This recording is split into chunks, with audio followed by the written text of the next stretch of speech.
Isang magandang umaga po sa ating lahat, mga kapatid. Kamusta po tayo? Ito po ang inyong lingkod, kapatid na Brother Ray, na bumabati ng isang pagpalang umaga sa ating lahat. Sa ating pong mga nakikinig, sa ating pong mga nanonood ng live streaming na ito, dalangin ko po ang biyaya ng Panginoon sa ating sa oras at umagang ito. Bago po lahat, inanyayahan mo po ang bawat isa na tayo po ay manalangin panandalian. Let's pray. Aming Diyos, maraming pong salamat muli sa umagang ito. Tunay, Panginoon, ang inyong mga gawain ay dakila. Tuloy namin itinataas sa inyo ang aming pag-aaral ng inyong salita. Naway bigyan nyo kami ng karunungan at bukas na puso at isipan na aming pong matutunan tanggapin ng inyong mga pangalan sa amin sa umagang ito. Kayo po ang aming mawalhatian.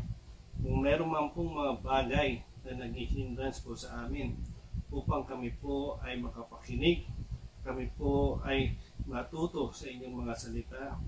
Inyo po itong alisin sa mga umagang ito. Ilagay niyo po ang aming puso at isipan. Makapokus po kami sa inyong salita. Marami pong salamat o Diyos. We bring back all the glory and praises to your name. In Jesus' mighty name. Amen. Amen. Mga kapatid, muli magandang umaga po sa ating lahat. Kamusta po muli tayo? Naway lahat po tayo ay nasa mabubuting kalalagayan. Sa umagang ito, tayo po ay muli mag-aaral ng salita ng Diyos patungkol sa ating pong mensahe about Christian encouragement. Ito po ay ating tatalakayin at ito po ay ating babasahin sa Book of Hebrew.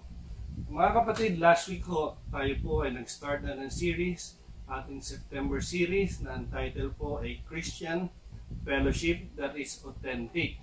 Sinimulan po ng ating mahal na pastor na ang isang tunay na fellowship ay yung mga ingredients na nasabi sa Acts. Ito po ay tunay na ang ating pagpapalakasan sa bawat isa ay nagpapatunay na tayo po ay isang tunay na mananampalataya. So umagang ito, ating pong patuloy na pag-aaralan ang mga salita ng Panginoon. We also learned last Sunday our new hashtag. Ang new hashtag po natin ay The Christian's Home Away from Home. Yan po yung ating new hashtag.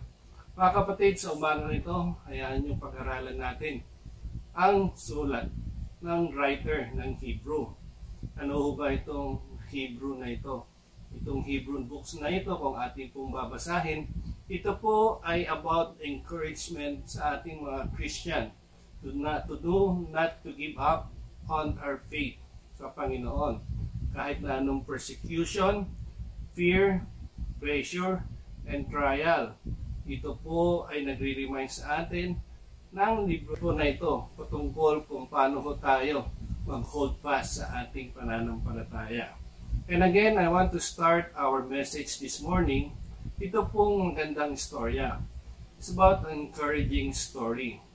Meron pong isang bata na siya po ay nagtrabaho sa kanyang murang edad sa isang factory. At itong bata pong ito ay habang siya po ay nagtatrabaho ay mahilig po talaga siyang kumanta. Sa bawat ginagawa niya, ang pagkanta ang kanyang iniibig. So he desired talaga pong maging magaling na manganganta. At the age of 10 po, siya po ay in-enroll ng kanyang ina para mag-voice lesson. Sa atin naman po ngayon, kung anong hiling ng ating mga anak, ay binibigyan tayo ng suporta ng ating mga magulang. Ito pong batang ito ay sinuportahan niya ng kanyang ina at siya po ay pinag-voice lesson. Ang unang tanong ho sa kanya ng voice master niya, o voice coach niya, meron ba siyang alam na kanta? Ang sabi ng bata, oo. So bigyan mo nga ako ng sample ng iyong kanta. Nang umawit ang bata sa harapan ng voice coach at tinapos ang kanya pong awitin, ay isa hong discouragement ang nakuha ng bata doon sa voice coach. At ang sabi ho ng voice coach sa kanya, you cannot sing, you haven't any voice at all. Your voice sounds like a wind in the shutter. Parang sinasabi sa kanya ng voice coach niya. Wala ka, hindi ka marunong kumanta. Ang boses mo parang hangin lang, na parang yung mabintana sa hangin na siya humahampas at parang bukas sarado. Ganyan ang boses mo. Sa sinabi ho ng coach na ito ay na-discourage yung bata. Narinig ho ng nanay yung discouragement na binigay ng coach. Ang ginawa ho ng nanay, in-encourage ho niya yung bata. Ang sabi ho doon sa kanyang anak ay ganito. Sabi niya, "My boy, I'm going to make every sacrifice to pay for your voice lesson." Alam niyo po, ginawa ng nanay ang kanyang makakaya upang ang batang ito ay patuloy na matutong kumanta. At alam niyo ho, anong nangyari? To end the story short, ang nangyari ho dito, naging magaling na manganganta itong batang ito.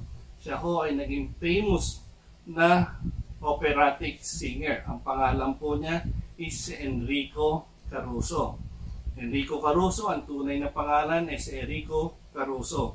Siya po ay the most admired Italian operatic tenor of the 20th century. At siya rin ho ang kauna-unahang musician to document his voice recording. Mga kapatid, ito ay nagpapatunay kung gaano ka-powerful ang pagbibigay ng encouragement sa isang tao. Ngayon, mga kapatid, yung bang ating mga anak, ating mga mahal sa buhay, meron ho silang pangarap sa kanilang buhay. Tayo ho ba ay nagiging encouragement sa kanila o nagiging discouragement? Gayahin po natin ang ginawa ng nanay. Hindi ho siya tumigil upang suportahan ang kanyang anak hanggang sa makamit ng kanyang anak ang tagumpay. Ang tagumpay ng anak ay tagumpay ng magulang. The greatest fans ng batang ito ay kanyang nanay.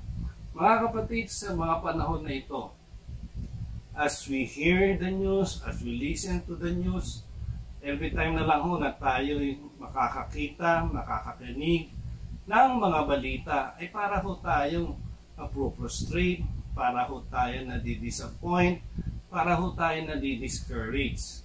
Parang wala na ho magandang balitang lalabas. At pag ganito ng ganito ang ating naririnig, nakikita, nababasa, ay nagkakaroon tayo ng stress. No? Tinatawag dito ng mga psychologists chronic stress. Yung chronic stress na ito, pag hindi ho natin ito pinipigilan at mapigilan, no, sa ating buhay, baka tayo ho ay magkasakit. Ngunit mga kapatid, bakit ba natin ito naririnig at nararanasan at meron dito sa mundong ito? Alam niyo po, ang Panginoon Diyos ay nabigay ng encouragement sa kanyang mga disciple. At ang sabi ni Jesus Christ sa kanyang mga disciple, nang in-encourage niya ang kanyang mga disipulo, nasabi niya sa John 16:33 ay ito, "I have told you these things so that you can have peace in me. In this world, you will have troubles, but be brave." Sabi ng Panginoong Hesus, "I have defeated the world." Sinabi ko ito sa inyo upang ang inyong pakikipag-isa sa akin ay magkaroon kayo ng kapayapaan. This is how the Lord Jesus Christ encouraged the disciples. Madaranas kayo na kapagatian sa sanlibutan ito, sabi ng Panginoong Hesus. Ngunit, tibayan ninyo ang loob. Bakit daw? Napagtagumpayan ko na ang sanlibutan. So, if God is with us, who can be against us? It is an encouragement that those disciples of Jesus Christ during His time received from the Lord Jesus Christ. Motivate them to continue to have trusted their faith to the Lord. Para si Apostle Pablo, ganun din ang kanyang sinasabi, ganun din ang kanyang pinangangaral. Sabi ni Apostle Pablo in 1 Corinthians 11:1, "Follow my example as I follow the example of Christ." Kaya nga, tularan ninyo ako, gaya ng pagtulad ko kay Kristo. Sa Apostle Pablo ay sa great encourager din, katulad ng ating Panginoong Hesukristo. Kahit naman tayo mga kapatid, na tayong mga nanampalataya sa ating Panginoong Kristo, ay nagkakaroon ng tinatawag nating pag-ibig sa kapwa. Itong pag-ibig sa kapwa na ito ay siya nagdadala sa atin upang tayo ay makapag-motivate at makapag-encourage sa ibang tao. Pero ano ba ito nangyayari sa ating kapaligiran? The approach of Jesus' return ay malapit na ho talaga. And this is not new to all of us. This world, bago ho dumating ang ating Panginoong Hesukristo, ay makakaranas ng worldwide trouble. At ito ho ang sinabi ng Panginoon, siya ay darating. Ngunit hindi ho natin alam kung anong oras at araw. Ngunit ang panahon ay ating malalaman. Panahon kung saan nandoon ay maraming troubles, nandoon ang rumors of war, na sinasabi sa banal na kasulatan. Ngunit sa umagang ito, bakit so napaka-importante na tayong mga nananampalataya sa Panginoon ay patuloy na makapag-encourage sa mga tao, katulad ng encouragement na nakuha natin nang tayo ay tumanggap sa Panginoon nating Diyos na Jesus bilang Panginoon at tagapagligtas. Ang sabi ho doon sa binasa na ating verses this morning in Hebrew 25, and let us not neglect our meeting together as some people do, but encourage one another, especially now that the day of His return is drawing near. Anong ibig sabihin dito? Ating titingnan, ating hihimayin maya-maya kung ano ho itong mga encouragement na kailangan nating ibigay sa mga panahon na ito bago dumating ang ating Panginoon. His goal that we might be able to hold fast to our confession of faith. Kailangan ho tayo ang ating pananampalataya habang hindi pa ho dumarating ang Panginoon sa kanyang pabalik ay masumpungan tayong faithful sa kanyang mga ginagawa sa ating mga gawain. Mga kapatid, without encouragement, our hardship becomes meaningless. Lahat po ng tayo na dumaan sa mga malaking pagsubok, mga disappointment, mga discouragement sa buhay. Lahat ng ito ay baliwala kung hindi ho tayo makakakuha ng encouragement.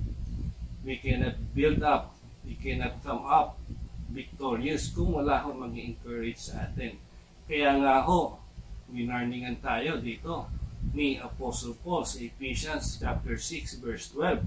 Sino nga daw pa itong ating mga kalaban? Sabi ho dito, remember that our struggle is not against flesh and blood, but saan daw?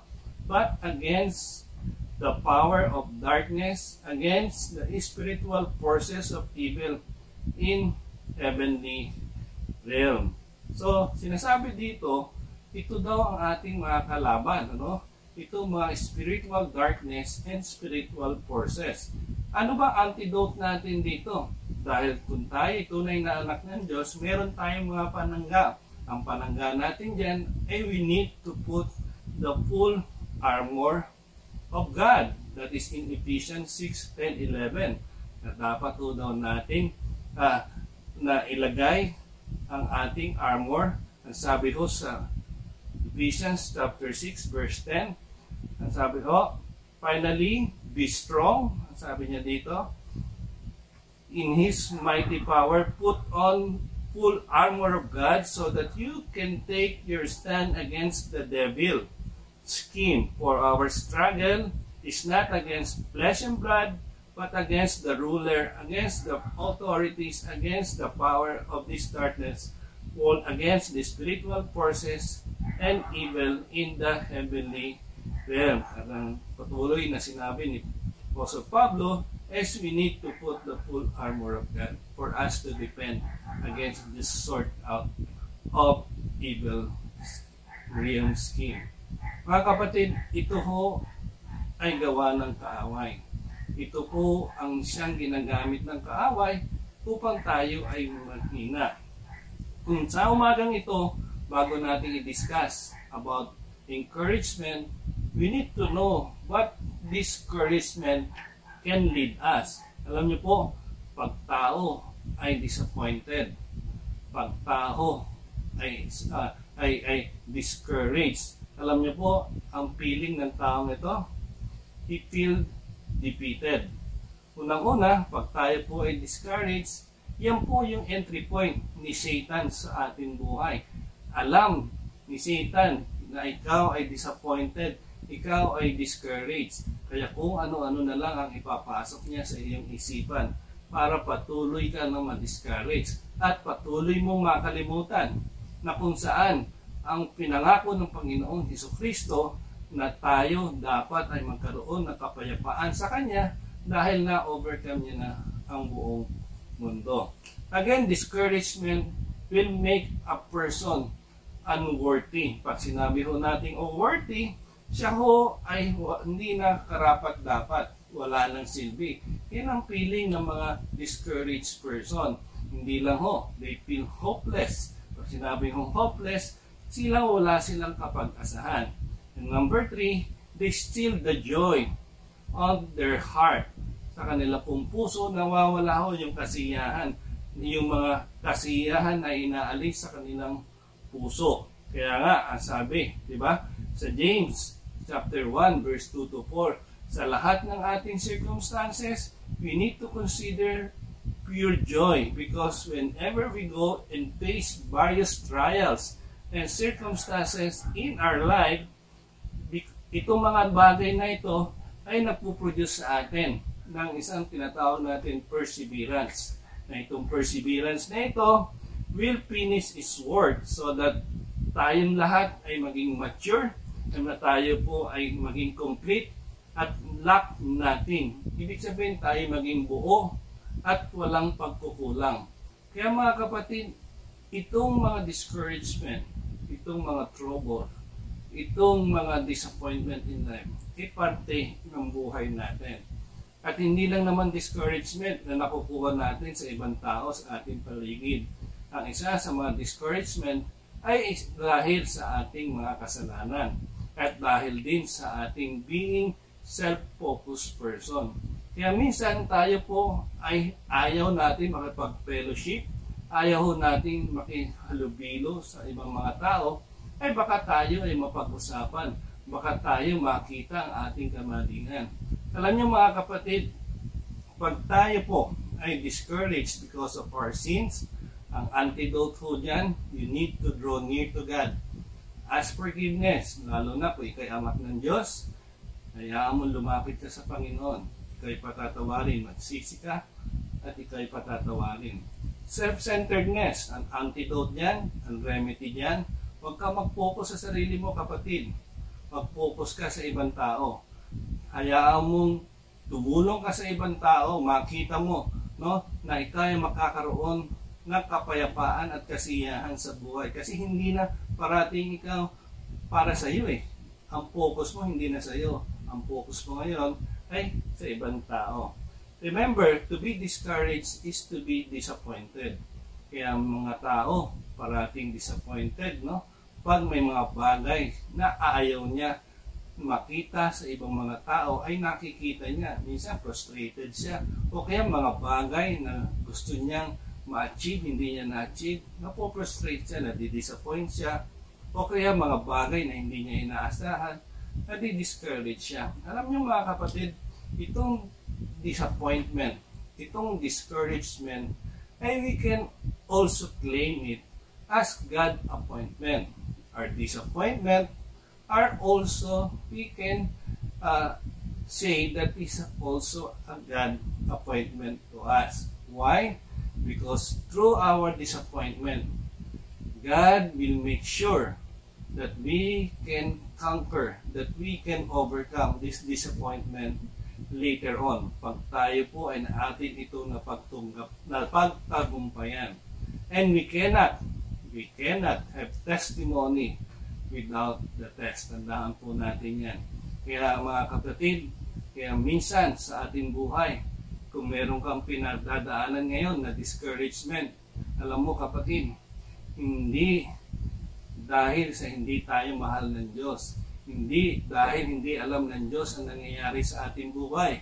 Bagkus, ayaw ng Diyos, hinahayaan ng Diyos na tayo ay mapunta sa ganitong sitwasyon upang ang ating puso ay makita na maroon pagbabago.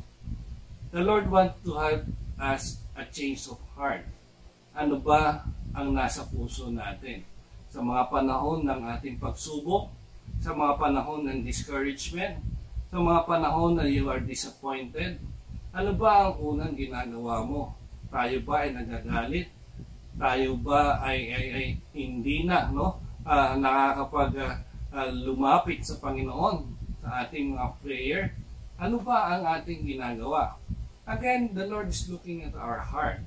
Kaya disappointments can reveal the true heart of a believer. Ano ba ang nasa puso natin? Tanungin kita, kapatid, are you disappointed sa mga oras na ito, sa araw na ito? Are you feel discouraged sa umagang ito? What would you do when you get disappointed or when you suffer disappointment? Alam niyo po mga kapatid, lahat naman ho tayo ay dumaranas ng mga pagsubok, disappointment, discouragement.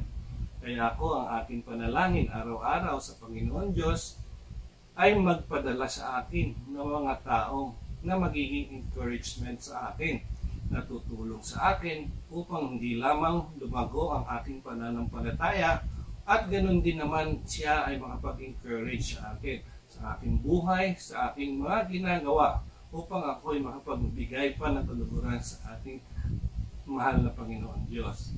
Kayo ba'y ganoon din ang inyong panalangin? What would you do when you get disappointed? Alam niyo po sa Bible, itong taong ito ang nakilala ko na of all the disappointed, all discouragement na nagawa ang nangyari sa kanyang buhay, nakuha niya pang mag-worship sa Panginoon.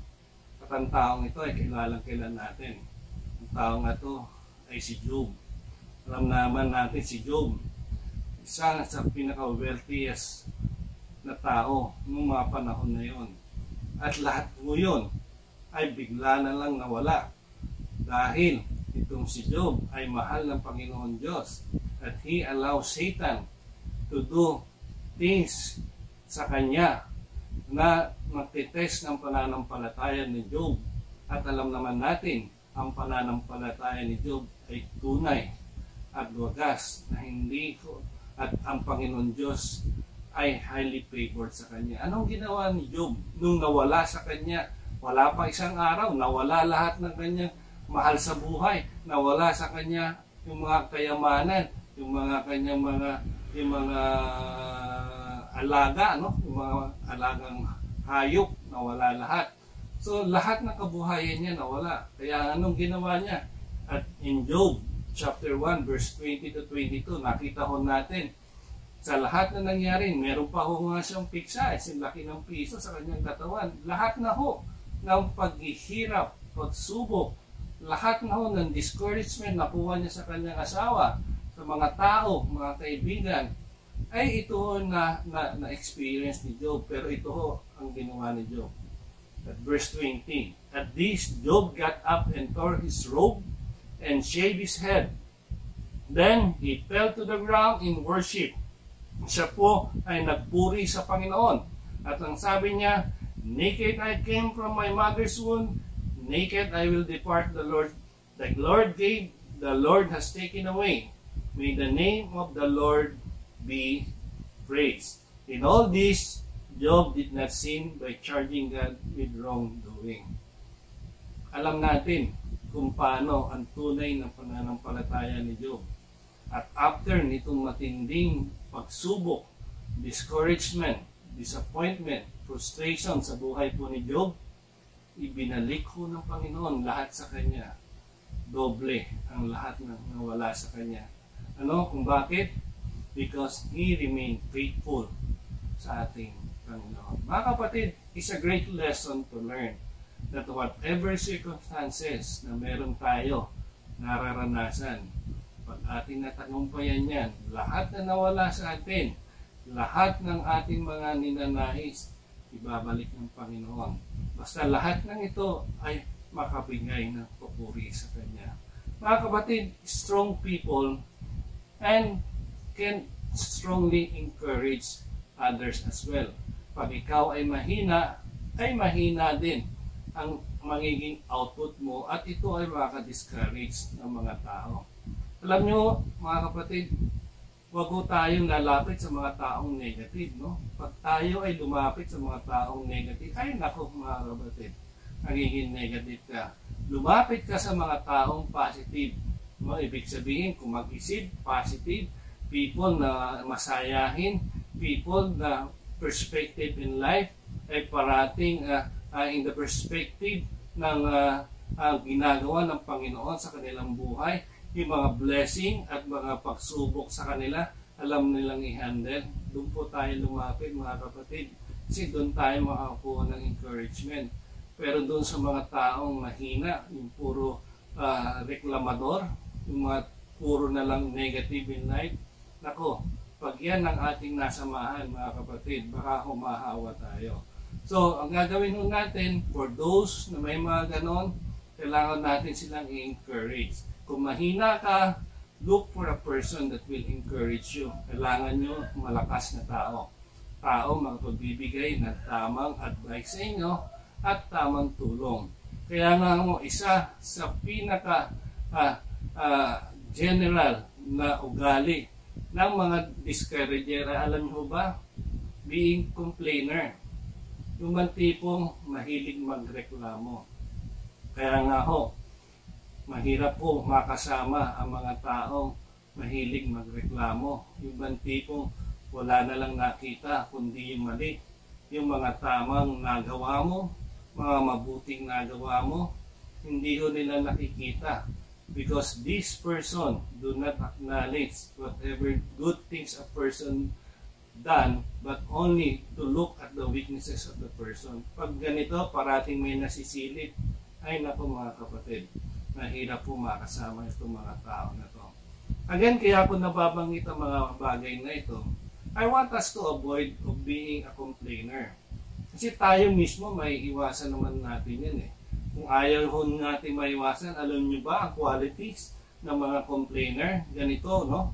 Ang mga complainer ho, pag sila ho ay nag-iisip po sila ng mga bagay na pangit sa mga tao, mga bagay na pangit sa tingin niya. Tapos ang ginagawa niya, pilit niya itong nilalagay sa kanyang isipan na importante ito. Yung pangit na bagay na yan, dapat ayusin niya. Pilit niya sinasabi na dapat ayusin niya. So, itong tao na to, pag ganito parati ang iniisip, yung mga pangit na bagay at iniisip niya siya ay tama at mali ito, at parati na lang niya ito, pag may nakausap, kanyang sinasabi, ay nako, ang tawag ko dyan ay mga discourager. Sila po ay mga complainer, mga mareklamo. Ngayon, hindi mo natin maiwasan. Maybe ito yung mga pinadadala sa atin sa Panginoon, ng Panginoon sa atin. But take heart mga kapatid, kailangan natin maging vigilant. Kailangan natin maging maingat. Pagka tayo mismo, imbis na ma-encourage natin sila, tayo ay madala. So mga kapatid, napaka-importante po bilang isang mananampalataya na tayo po ay maging isang encourager. We should avoid being discouraged. Kaya huwag nating hayaan na bilang isang mananampalataya na tayo ay patuloy na hindi magbigay ng mga gandang mga salita, mga bagay na magawa na hindi maganda, nakakapag-discourage sa iba. Because Christianity is not a faith which God's intent us to live out alone. Ang pananampalataya na ating natanggap sa ating Panginoong Jesucristo ay hindi pananampalataya para sa ating pangsarili lamang.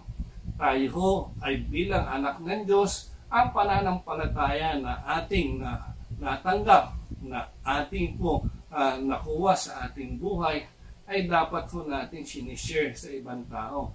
Yung good news na ating natanggap, ang kasiyahan na tayo po ay merong eternal life.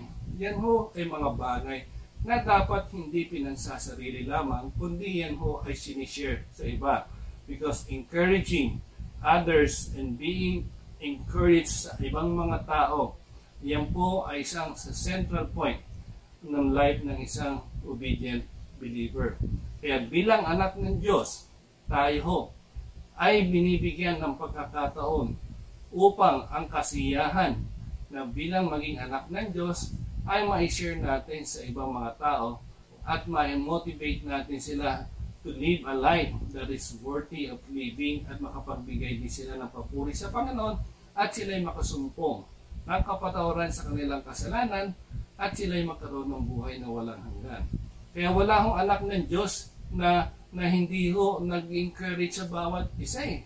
Kasi isang ka nakakita ng isang pamilya na ang bawat magkakapatid ay hindi nag-uusap. Di ba ho, napakasakit tingnan sa isang magulang kung may mga magkakapatid hindi nag-uusap. May problema yung isang kapatid, hindi kinakausap ng isa, may sama ng loob sa isa, hindi kinakausap. Napakapangit tingnan lalo na sa pananampalataya. Lalo na kung tayo'y anak ng Diyos. Paano ba tayo naging anak ng Diyos? Just to remind us, ang sabi ho, ang ating Panginoon, but all who believe Him, all accepted Him, gave Him the right to become children of God, sabi ni John. No? Yung Him na to si Jesus Christ, lahat ng tumanggap kay Jesucristo bilang Panginoon at tagapagligtas ay binigyan ng karapatan maging anak ng Diyos. Mga kapatid, bilang anak ng Diyos, tayo po ay motivated to do and share encouragement sa ibang mga tao. Sa ating pananalita, sa ating mga gawa. Kaya the essence of a church fellowship is for the encourager to encourage the discouraged person. Kaya nga po, sa iglesia, tayong mananampalataya, ay dapat po natin parating tingnan kung paano natin kailangan i-build up ang bawat isa, paano tayo mag-inspire sa bawat isa, at paano rin natin palakasin ang bawat isa sa ating pananampalataya. Ang sulat po ni Apostol Pablo sa Thessalonica, ini-encourage niya ho ang bawat isa na i-motivate ang kanilang bawat kapatid. Ang sabi ho dito, 1 Thessalonians 5:11, therefore, encourage one another and build up one another just as you are doing. Dahil dito, palakasin ninyo ang loob ng isa't isa at magtulungan kayo tulad ng ginawa na ninyo ngayon. Look at this disappointment. Pinag-usapan natin yung disappointment. Tingnan naman natin yung encouragement. Since alam na natin ano ang naidudulot ng discouragement sa buhay, nakakawalan ng pag-asa, nakakawala ng pagkatao, nawawalan ng joy. Yan ho ang yan ho yung tool ni Satan sa atin eh. Pag nakakita niya, ang tao disappointed, ginagamit niya yung pagkakataon na yun para yung ating mga promises ng ating Panginoon sa atin ay ating makalimutan. Ano ba yung encouragement? If we define encouragement, malalaman ho natin kung paano tayo mag-encourage. Ang encouragement po daw, ang definition ay ito: the action of giving someone support, confidence, or hope, persuasion to do or to continue something. Diba? Ikaw ay magaling mag-encourage. Alam niyo po, yung pag-encourage, mahirap po ito eh. Kasi dapat dito mahinahon kang magsalita, tapos yung integrity mo sa iyong pagkatao, ikaw yung taong lahat na sinasabi mo ay totoo, hindi ka nang bobola. Kaya mahirap po itong maging encourager.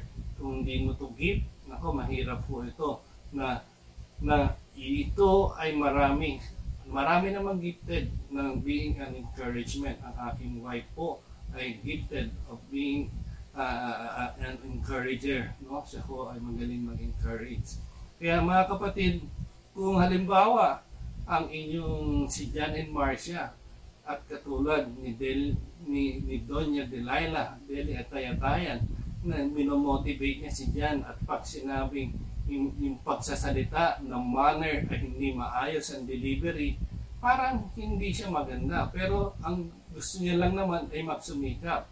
Ano parating tagline ni Doña Delilah?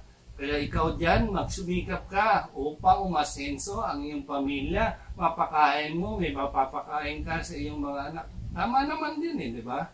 Ngunit the manner of delivery, the manner of the words of how it was been delivered ay hindi maganda. Kaya may art of encouragement Kaya dapat kung meron tayong ganitong gift, practicing natin ito.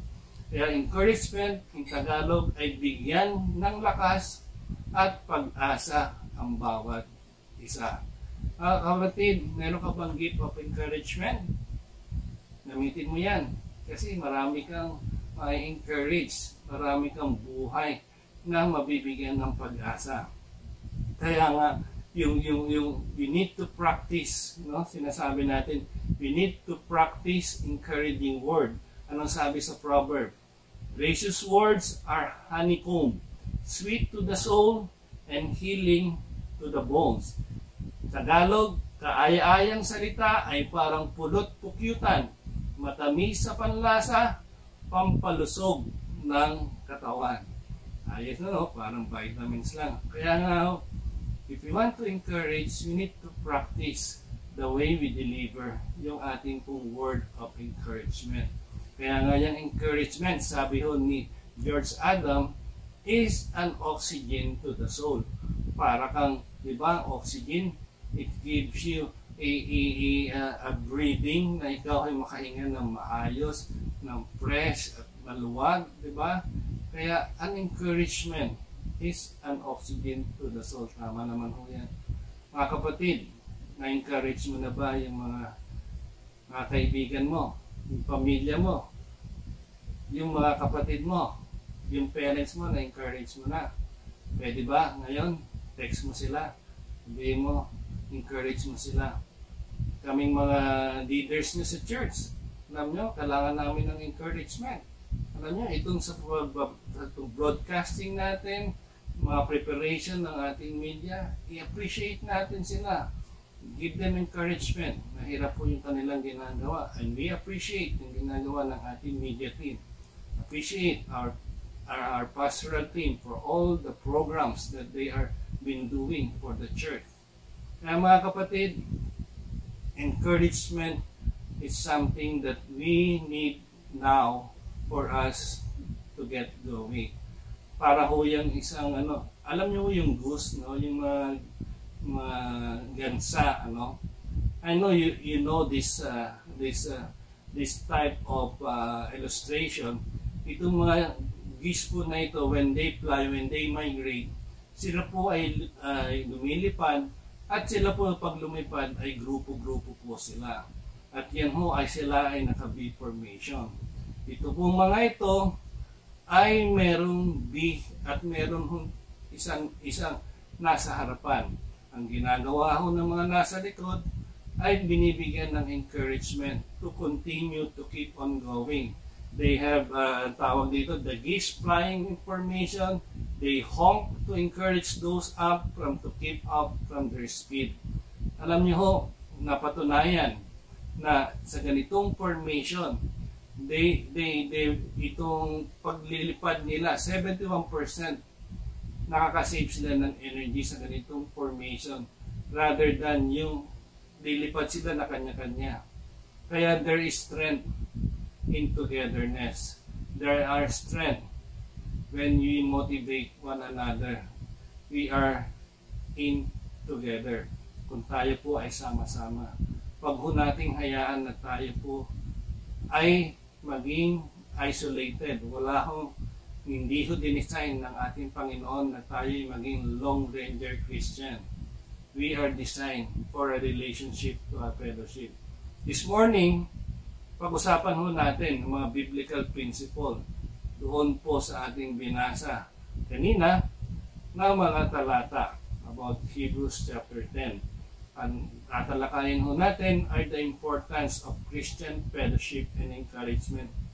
Napaka-importante tayo bilang pananampalataya sa buhay ng mga tao na ang fellowship na nating binabanggit, authentic fellowship ng mga believers, ay nakapagbibigay ng kalakasan sa bawat isa at nakakapagbigay ng encouragement.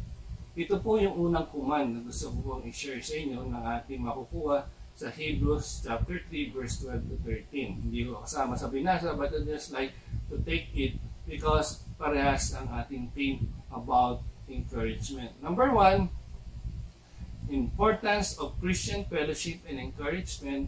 We are commanded to encourage one another daily. Ano hong sabi sa Hebrews chapter 3 verse 12 to 13?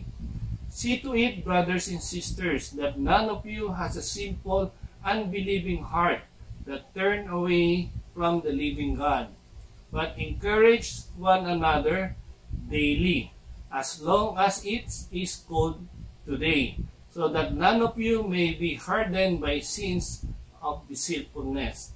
Mga kapatid, ingatan ninyo na huwag magkaroon ng sino man sa inyo ng pusong masama at walang pananampalataya na siyang maglalayo sa iyo sa Diyos na buhay. Sa halip, mapag-alalahanan kayo sa araw-araw habang ang panahon ay matatawag pang ngayon upang walang sino mang madaya sa inyo ng kasalanan at sa gayoy maging matigas ang puso. Mga kapatid, what turns a person away from God dito ho sa binasa natin talata ay yung mga sinful, unbelieving heart. No? Ito yung mga pusong masama at walang pananampalataya. Ano naman ang antidote dito? Binigyan din ho tayo dito ng antidote. Ang antidote ho dito ay makikita natin sa Hebrews chapter 3 verse 13. The antidote for a sinful and unbelieving heart is this: but encourage one another, as long it is called today, ngayon, so that none of you may be hardened by sin's deceitfulness. Kailangan ho ng encouragement ng bawat isa, araw-araw, kung kinakailangan, maya-maya. Yan ang mga pag-aalis ng pagkakataon sa kaaway na ang sino man ay magkaroon siya ng pag-iisip na kung saan siya makaisip na makagawa ng kasalanan because of his disappointment, because of his or her discouragement. Mga kapatid, ang buhay ho na isang Kristiyano ay sinasabi natin hindi walk in the park. Hindi yan ho sprint. Yan ho ay marathon. Marathon kung saan kailangan ho natin ng matibay na resistensya. Kailangan ho natin na isang matibay na endurance to fight. Marami pa ho tayo habang hindi pa ho tayo tinukuha ni Lord. Marami pa ho tayong ma-experience na mga disappointment, discouragement, trials, and sorrow. But take heart, sabi ng Panginoon. Sa Kanya, magkaroon tayo ng kapayapaan. We have peace sa Kanya because He have already overcome the world. Mga kapatid, kung ikaw ay nalulungkot, nalulumbay sa mga oras na ito, discouraged ka, alam niyo, huwag kayong makapag-isa. Kasi pag kayo mapag-isa at lumalayo kayo sa fellowship, si Satan tuwan-tuwa eh. Kasi siya ay nakatingin sa atin. Siya ay nagmamatsyag sa atin. Satan will go after a Christian's believer who isolate themselves from the body of Christ. Pag ikaw ay nalalayo, nakakaroon ng opportunity si Satan na kung ano-ano ang gawin sa iyo, kung ano-ano ang ipasok sa isip mo, dahil walang mag-i-encourage sa iyo. Kung sama-sama tayo, hindi makakalapit ng kasalanan. Kasi yung mga kasalanan, yung mga maling isip, no? Yung mga maling kaisipan, yan hindi mo maiisip kasi sama-sama tayo nagpe-fellowship, sama-sama tayo nag-aaral ng salita ng Diyos, sama-sama tayo nagpapasalamat sa mga ibinigay sa atin ng Panginoon. Kung ano man meron tayo, we are contented of what the Lord has already provided us. Huwag mo tayong tumingin sa iba, nadi-disappoint ka lang. Tingnan mo kung ano na yung binigay sa iyo ng Panginoon. Again, ang lesson mga kapatid, bago tayo mag-isolate, kailangan natin i-motivate ang bawat isa by encouraging them to join our fellowship. We, as a Christian, we must be in fellowship with one another. ating mga believers. In other words, every Sunday, itong live stream ho natin, parating dapat ho tayo excited. Dapat Sabado pa lang, naghahanda na ho tayo para sa ating pag-worship sa ating Panginoon. Hindi lang naman ho every Sunday na dapat tayo ay nag-encourage ng bawat isa, nag-worship sa Panginoon, kundi sa araw-araw meron tayong ginagawa upang tayo lumago sa Panginoon. Mga kapatid, God created us not by ourselves o hindi tayo ginawa ng Diyos para sa ating sarili lamang. God created us to need other people. Bakit kamo? Napakahirap po kung lahat po tayo lang. Parating tayo, ang focus ay tayo parati. Alam niyo po, hindi ho natin mararanasan ang mga bagay kung tayo lang ho sa ating sarili parati ang ating kinakausap, parating tayo ay sa ating sarili, tayo lang ang magaling, tayo lang ang parating tayo nakasenter sa atin ng mga bagay. We cannot experience love if we don't learn to have a relationship.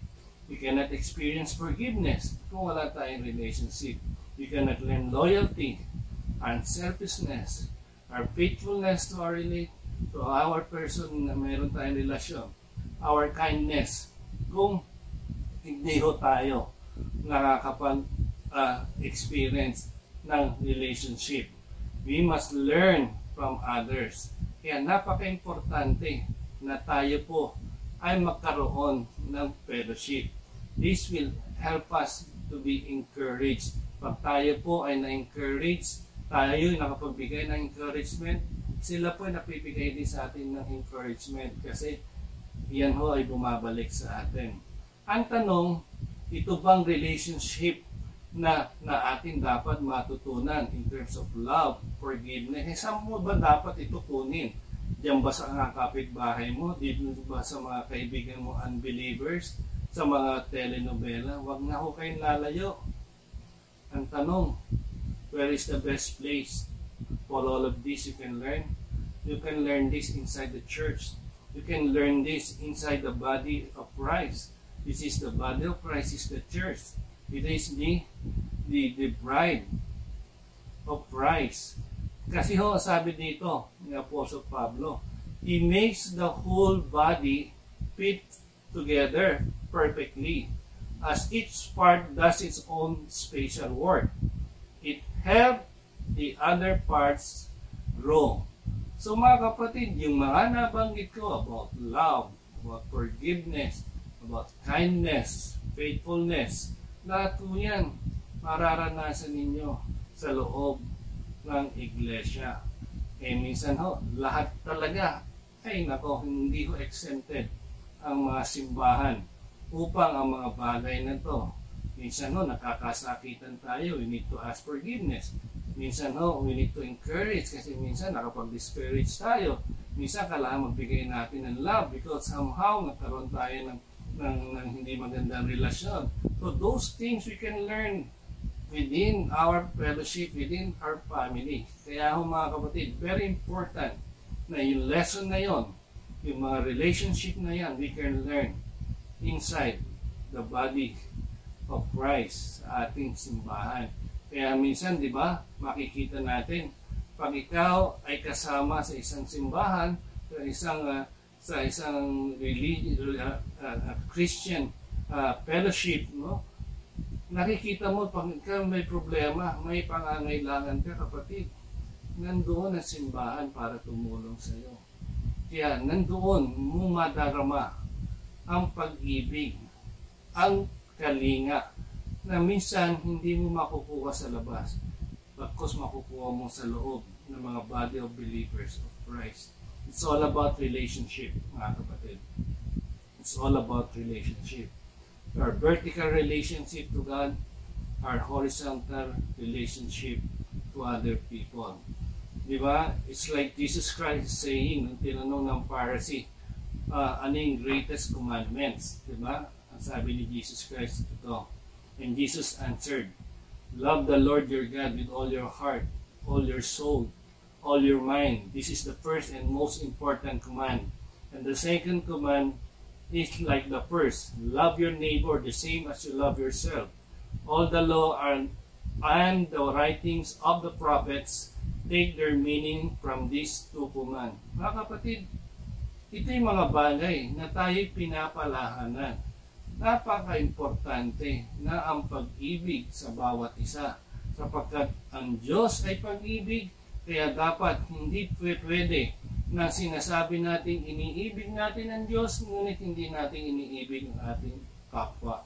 Kaya very important, if we are motivated and encouraged to love one another, it motivates and encourages that person, because whatever we do, we always give glory to the Lord, because God is happy to see that we were able to encourage our brothers and sisters in Christ because of the love we have experienced from Him. Number 2, the importance of Christian fellowship and encouragement commanded us to motivate one another to love and good work. Ano ibig sabihin? Let's look up Hebrews chapter 10 verse 24.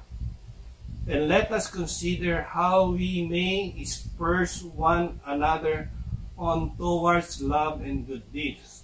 Sikapin din natin gisingin ang damdamin ng bawat isa sa pagmamahal sa kapwa at sa paggawa ng mabuti. Nakita ho natin doon, no? Yung main verb. Yung main verb po doon is let us consider. Yung mga keywords na dapat natin tandaan. Let us consider. Let us stir up one another. This is a command. Alam mo mga kapatid, naalala ko yung illustration ng isang uling. Ang isang uling ho mga nagbabaga. Pwede ho natin sabihin na tayo ay nagpe-fellowship, mga Kristiyanong mainit sa Panginoon, mga Kristiyanong obedient sa Panginoon, mga Kristiyanong hindi lang involved sa Panginoon at committed sa Panginoon sila. Ngunit, halimbawa, ikaw ay ang taong ito na tipong dahil sa iyong mga problema sa buhay, dahil sa iyong mga discouragement sa buhay, dahil sa iyong mga kasalanan, ay pinili mo na lumayo o mapag-isa. Yung natitirang apoy o baga sa iyo, darating ang panahon na mawawala na yung baga na yan. Kaya anong gagawin mo para magkaroon uli ng baga yan?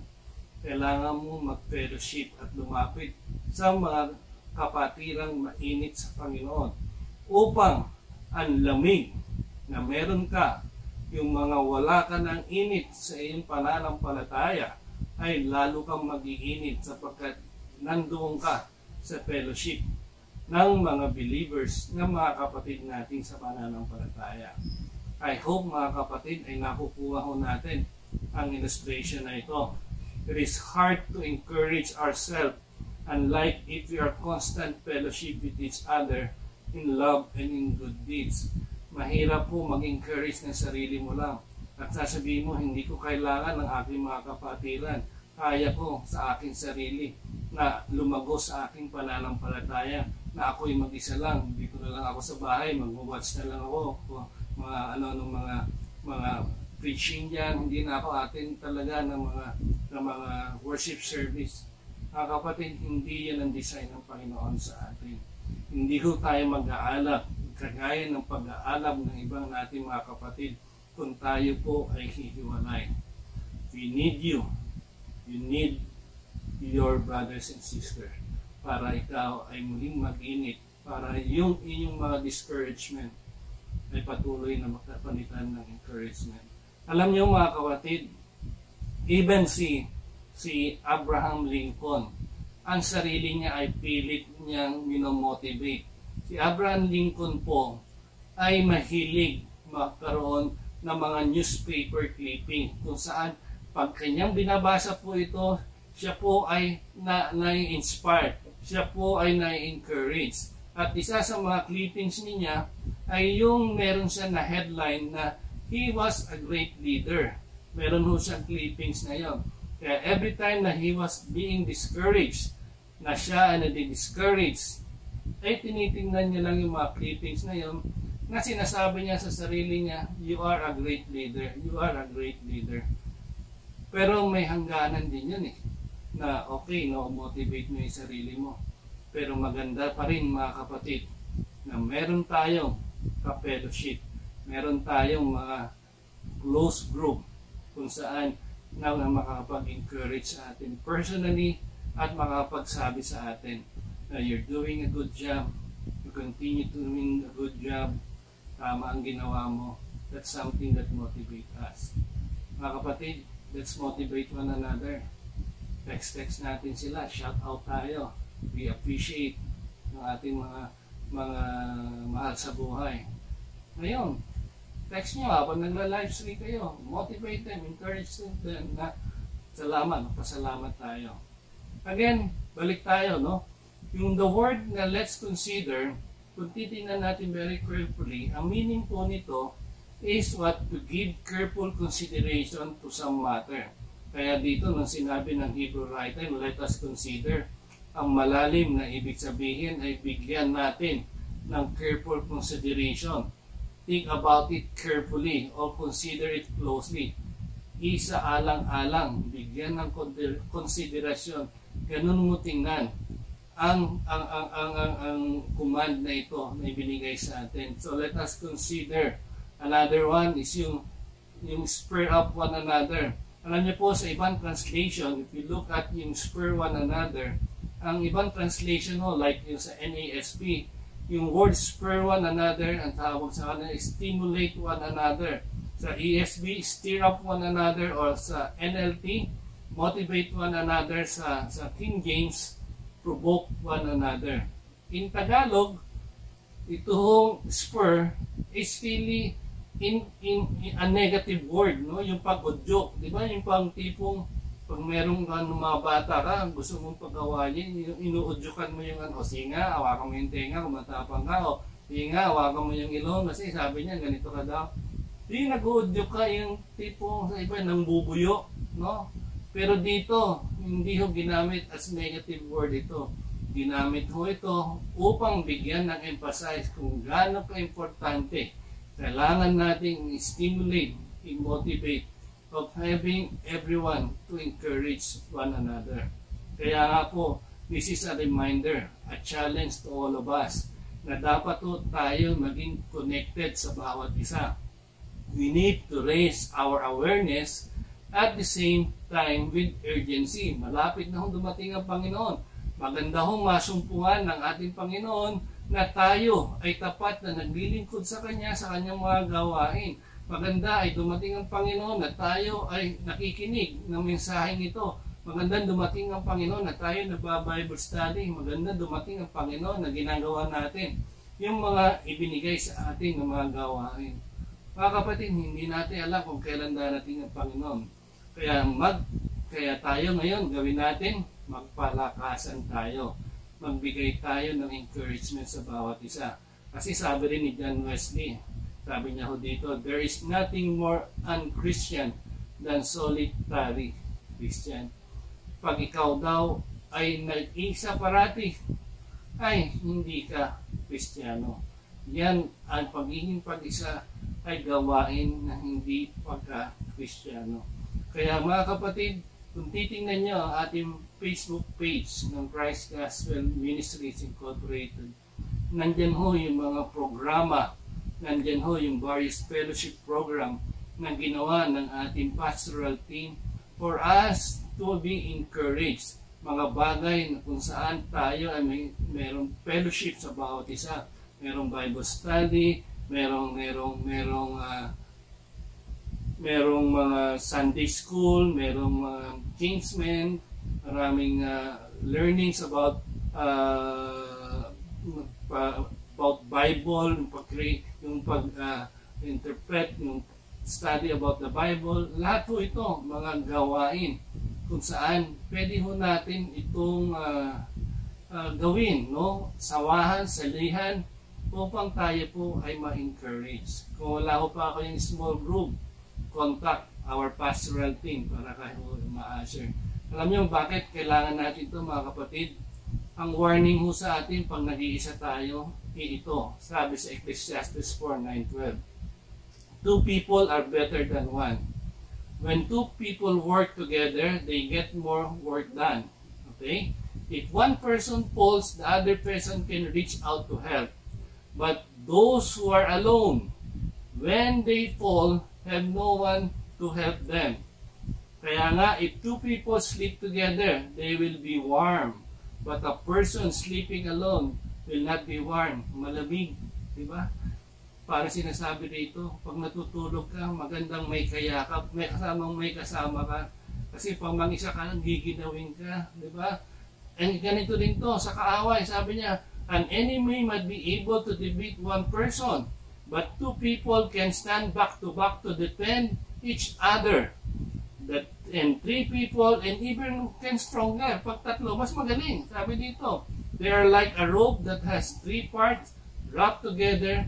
It's very hard to break. Parang ito yung illustration niya dito.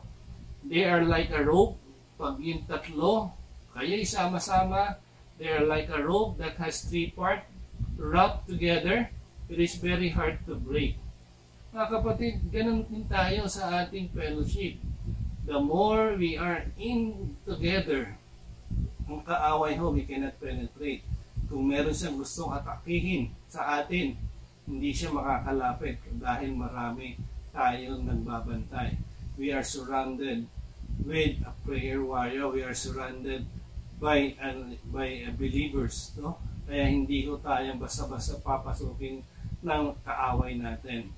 We are better in numbers. Kaya nga ho, don't forget, this is a reminder that our obligation, our accountability is to care to one another. Hindi lang ho pang sarili lamang, kundi pang ibang tao rin ang ating titingnan. Sabi ni Thomas Jefferson, a candle loses nothing when it light another candle.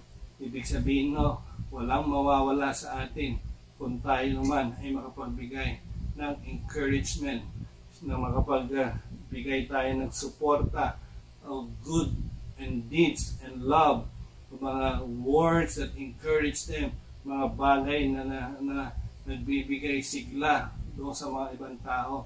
Walang mawawala sa atin. Bagkus yan ho, there is a reward awaits for us.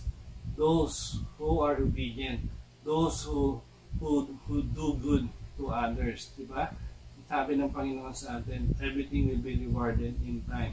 Kaya mga kapatid, ang tanong ko sa iyo ay ganito, are we neglecting the opportunities we have to connect with others, to encourage and challenge them to love and do good works? Ating hubang itong iniiwasan? Yung mga pagkakataon na pwede na tayong sumali, sumama. May mga tao nag-i-invite sa iyo pero ayaw mo sumama. Bakit kapatid? Gusto lamang ng mga taong iyon na ma-encourage ka. Kapatid, gusto kong sa umagang ito makita mo na ang pagsasama-sama ng isang mga kapatiran ay makapagbibigay sa atin ng lakas at encouragement. Kaya nga, alam niyo po sa Amerika, ito gusto ko lang ikwento sa inyo, no? Sa Amerika nangyari ito, it's a true story, no?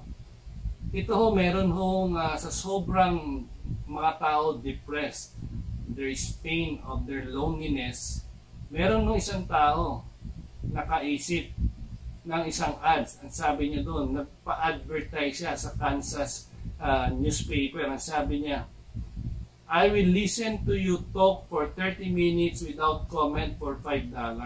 Yes, ano? Sinabi niya doon, makikinig ako sa iyo ng 30 minuto na hindi ako magko-comment, hindi ako magsasalita, pero for $5. Tingin niyo ba may kumagat dito? Parang huwaks lang, ano? Pero ito ang totoong storya.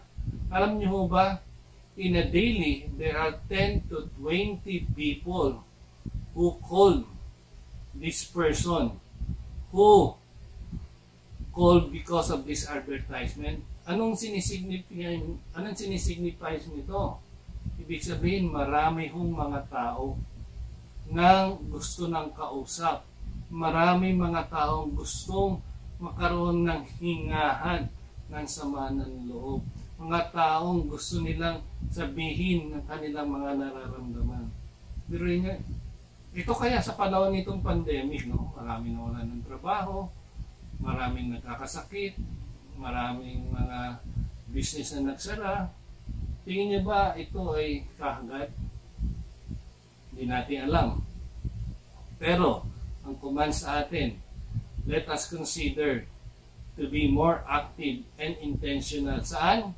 Sa ating pananampalataya. Maging intentional tayo, consider sa ating mga church activities, mga church program, sa ating community, especially be considerable sa ating mga tao, ating mga kapatiran, na tayo maging encouragement sa kanila. Number 3 and last, mga kapatid, the importance of Christians' fellowship and encouragement. The Lord's Word commanded us to meet together regularly. Ano to meet together regularly na ito? Tingnan mo natin, Hebrews chapter 10 verse 25. At ang sabi po dito, and let us not neglect our meeting together as some people do, but encourage one another, especially now that the day of His return is drawing near. Huwag nating kaliligtaan ang pagdalo sa ating mga pagtitipon. Ano itong pagdalo? This is church service, this is Sunday service, mga gawain, gaya ng nakasanayan ng iba. Sa halip, palakasin natin ang loob ng isa't isa, lalo na ngayon, nakikita natin malapit na ang araw ng Panginoon. Ano pang sinasabi dito ng Hebrew writer?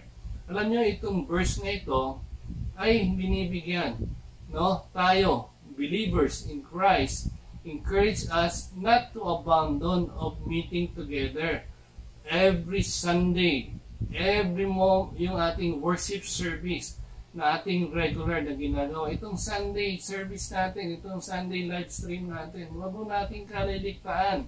Kasi attending church is part of the life of our true believers in Christ. Hindi dapat tayo mawala sa iglesia. Hindi tayo dapat mawala sa ating worship service every Sunday. Kaya nga ito yung paalala sa atin. We should not neglect of what?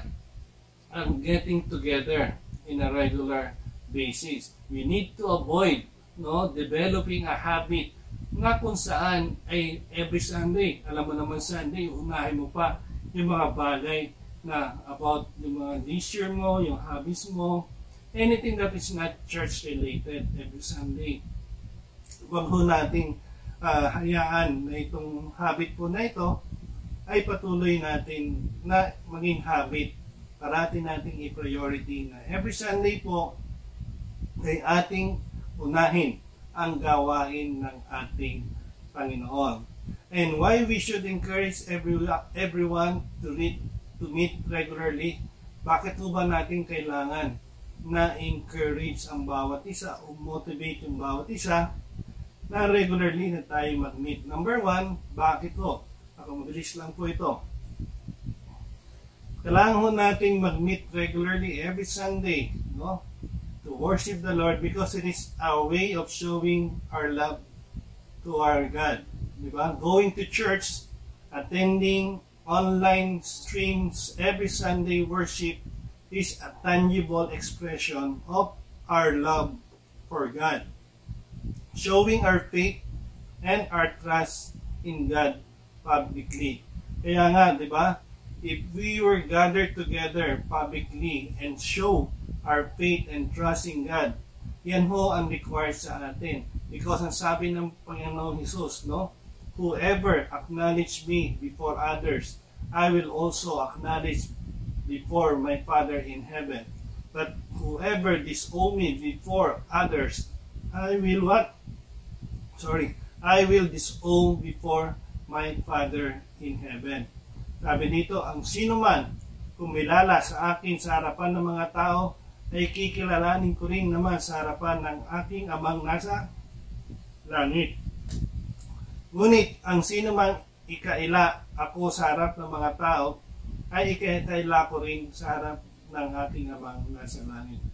Kaya nga, every Sunday, pag mga tao nakikita ka na, saan ka pupunta? Diba? Nakikita yung pamilya mo, nakabihis.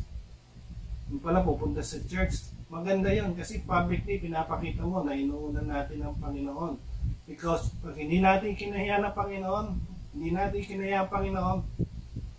nirit tayo pa ikahiya ng ating Panginoon. Remember, when we accept the Lord Jesus Christ as Lord and Savior, we publicly confess that He is our Lord, He is our Savior. He's the one who will redeem us from our sins. Number 2, may napaka-importante na tayo po ay mag-meet together because it builds up our spiritual life. Listening and understanding the Word of God build up our spiritual strength. When we receive regularly the preaching and teaching of God's Word, our faith grow. Remember, sabi ni Apostle Pablo, so faith comes from hearing and hearing through the Word of Christ. Kaya ang pananampalataya ay bunga ng pakikinig at ang pakikinig naman ay bunga ng pangangaral tungkol kay Kristo. And last, number 3, kailangan natin mag-meet regularly because it strengthens our relationship with our fellow Christian believer. Healthy relationship with God requires both our fellowship with God Himself and a fellowship with other believers. It's simply not possible to love God without loving others. Ano ba itong sinasabi ni Hebrew writers na now that the day of His return is drawing near? Ito po'y paalala sa atin mga kapatid na itong verse na ito, yung the word na day, refers to the time of Christ's return.